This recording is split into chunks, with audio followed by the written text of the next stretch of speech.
Veličkaitis į kraštą. Dėjimas iš viršaus.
Matydamas lanko, Vimsas suspės.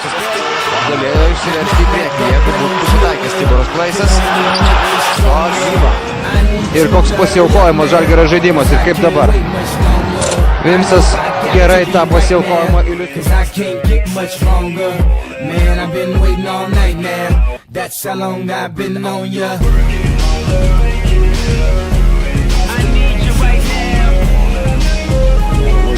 We ever put on as a team the whole season.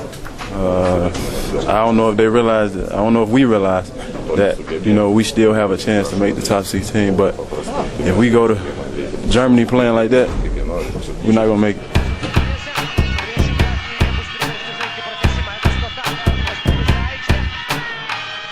It's amazing, I'm the reason everybody fired up this evening. Taškų ir 6 minutės bei 22 sekundės iki ketvirto kėlinio pabaigos. Popovičius iš 3 taškų zonos. Pagaliau pavyksta pataikyti Marko Popovičiui. Labai reikalingas, labai svarbus tritaškis ir jis mažina skirtumą. Tai Lawsonui, bet be pagalbos prieš Geraldą Piksą kažkaip apsiginti neišeina. 2 taškai yra įskaitomi. Sonny Vimsas krauna kamuolį iš viršaus po varžovo pražangos ir tai buvo paskutinė dvižingsnio stadija. Dar kartelį. Sprendžiant iš to, kad aikštelėje yra Robertas Javtokas ir Paulius Jankūnas, man atrodo, kad Žalgiris neprasižengs. Nes jie abu turi po 4 pražangas. Kristopas Valteris.